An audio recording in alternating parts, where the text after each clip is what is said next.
Hey, welcome to Sing and Cook on Sanjeev Kapoor's Khazana. And today I've got a guest from Singapore. Marat is here with me, and I'm going to show how to cook paneer butter masala. I've got a lot of requests as I had shown chicken butter masala.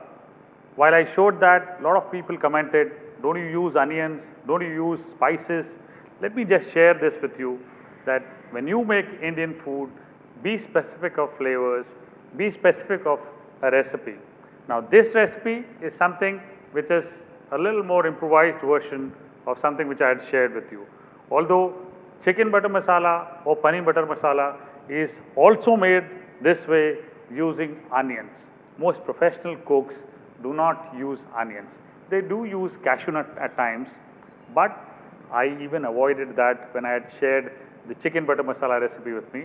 This one, because a lot of people asked me from all across the world that why don't you use onions, why don't you use cashew nuts, I am sharing a similar recipe of paneer butter masala using cashew nuts and onions. Bharat, going to make simple things for you so that you do it back in your house. I've got some red tomatoes here for this recipe.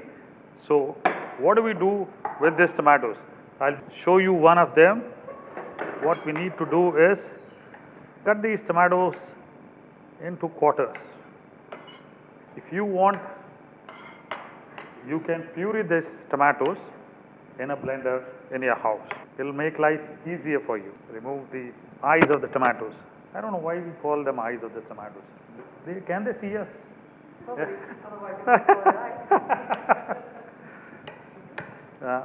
For this, 1 kg of the tomatoes. But the important thing to note here in this recipe is that use all tomatoes that are absolutely red. They should not be green or hard because one, if they are green or hard, they'll be sour. If they're all red, they'll be a little sweeter. So this recipe is generally a little sweet, creamy, has a great tomato feel. So everything that we do here has to be nice, soft red color that you get.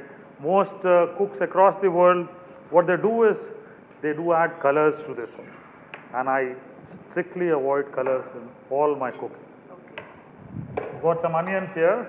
As in my last videos, most people asked me, Harpal, why don't you use onions in the tomato gravy? Generally, a good recipe people avoid. A good recipe of tomato makhni or a paneer butter masala, which is made of tomatoes, people avoid. But if you were to give bulk, if you want to increase the quantity, then people use onions and cashew nuts also. On this, little bit of oil.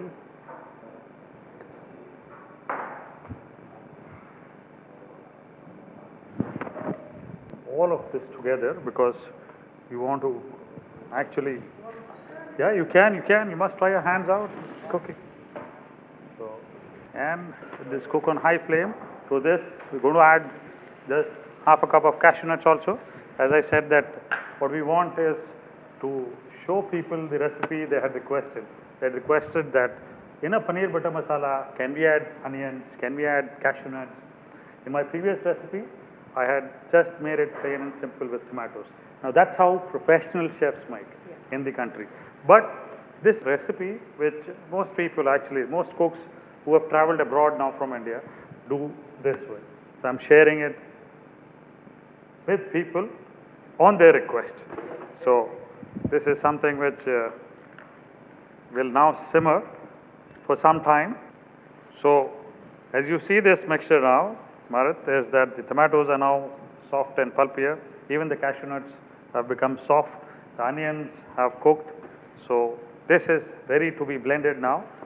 I've got a great looking blender here. Now let's put this, and we have to make a complete puree of this.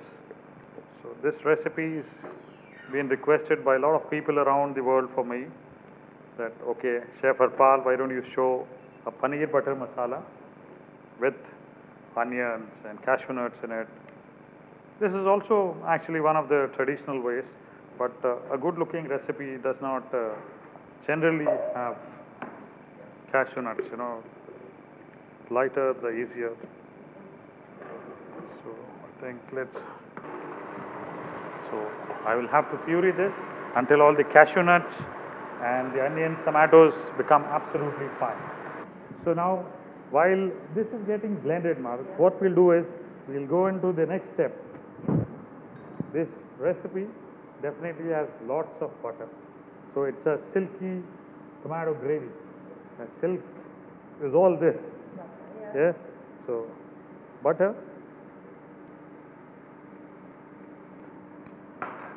2 to 4 tablespoons with some oil in this. Just want the butter to prevent from getting brown, because if you add some oil, the butter generally does not brown.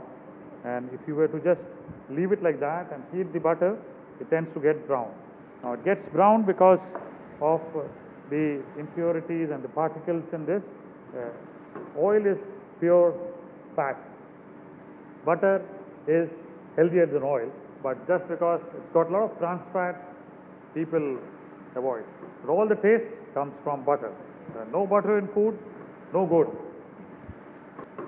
To this, we'll add some ginger and garlic paste, integral part of Indian food.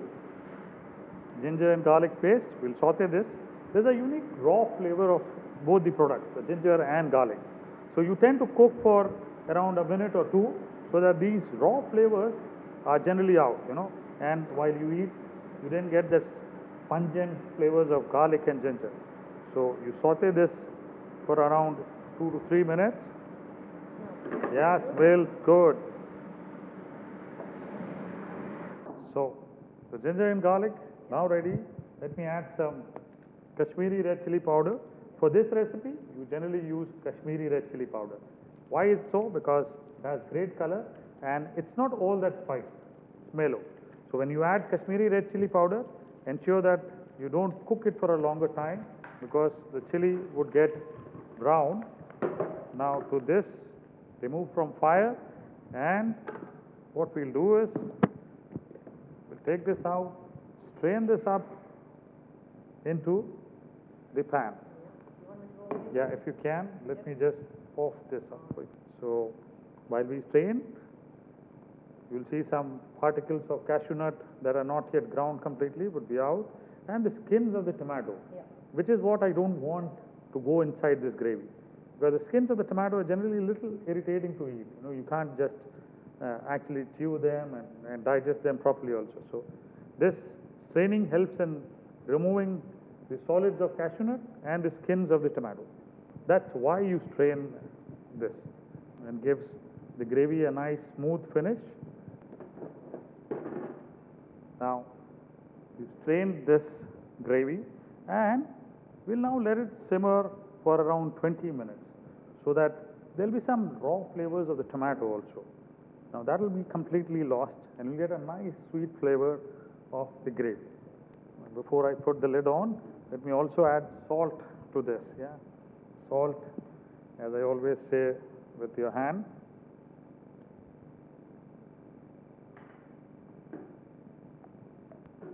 So this is what, if you were to order in Singapore, paneer butter masala or chicken butter masala, you'll get this cooked together. So now you know how it is made.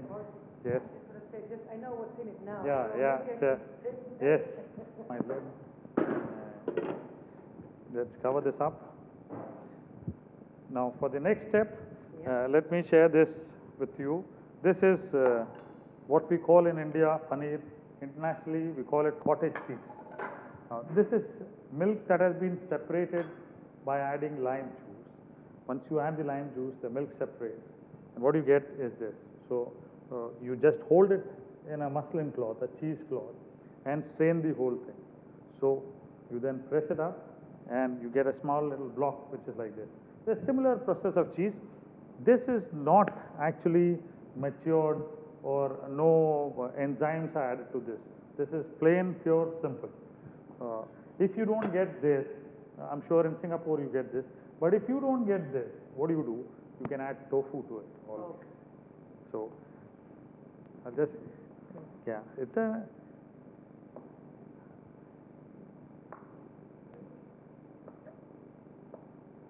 pressed, separated milk. In India, for vegetarians, this is luxury. So this is like when there's celebration at homes, you would definitely have one of the dishes made from this. And see, the advantage of adding a lid, I don't have to wipe the entire. So always, Put a lid. yes, when you're doing Indian food, try and put a lid in because you don't have to clean it up. And secondly, what happens is it allows the gravy to cook faster also. Yeah. So you kind of protect this. I've got something here which is very interesting for you. Now this is fenugreek leaves that have been dried. Now this generally is a thing that what used to be done in a place called Kapoor, which is now in Pakistan. Now which happens to be in a very hilly area, So there what people used to do is in winters, since they would not get too much of this fresh thing because of snows around, or in summers actually. So what they would do is like dry this up and then use it. Yes. Now this has become so popular across the world for all the chefs. We always call it kasuri methi. Methi stands for fenugreek. Now kasuri stands for actually the place Kapoor in Pakistan. So this is a very special thing. What we would do is we would just kind of roast this a bit in a pan and then press it between our palms and use it as a powder. Yeah. So got this pan here. We'll add fenugreek. Yeah, everything here. There's a lot of these dried stems now because it's actually the fresh fenugreek. Also has a lot of stems around. So when it gets dried, you don't want to use this in the gravy, Yeah. So while you roast them, you can roast them in an oven also. Yeah. If you like, at oven for not more than 2 to 3 minutes because it gets burned faster. Just plain simple leaves. And you can use it with any recipe?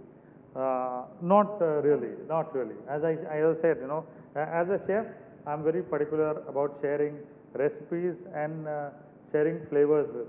So I want to be very specific about corrective flavors. No, but I mean, you can also use it with a special recipe from meat, fish. Yes, you can. The gravy is common. What you can do is you can saute some chicken in it. You can add fish to it. So I'm just using cottage cheese in this, but you can add chicken, you can add fish. Yeah. This is part of the flavor of the gravy. Set it aside. Looks like my gravy is bubbling. It's calling me. Come.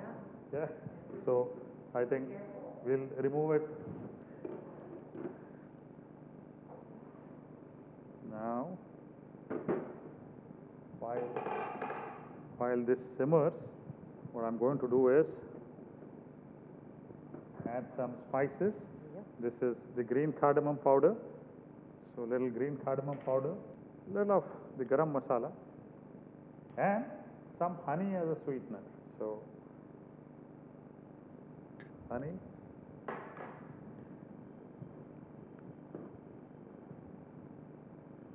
Mix this up. Now you see the flavors, Yeah. very specific flavors you get. So Smell them too. yes, inviting your neighbor.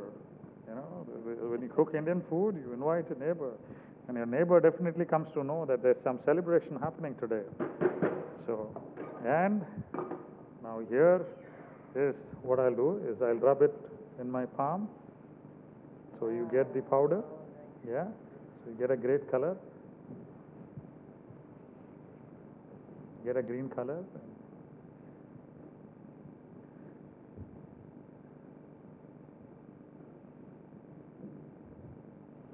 To this, let's add the cottage cheese.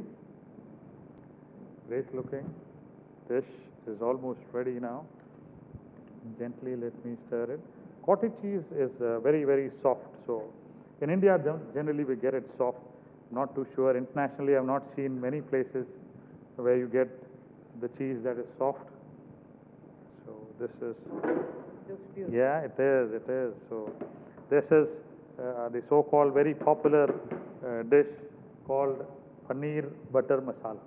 This is ready. So let me just serve.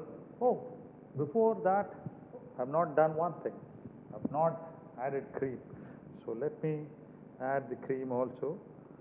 Loads of the cream. in this. So makes it nice and smooth. Now the dish is ready now here. So the cottage cheese is now ready. It doesn't melt. No, that's the beauty of this cheese.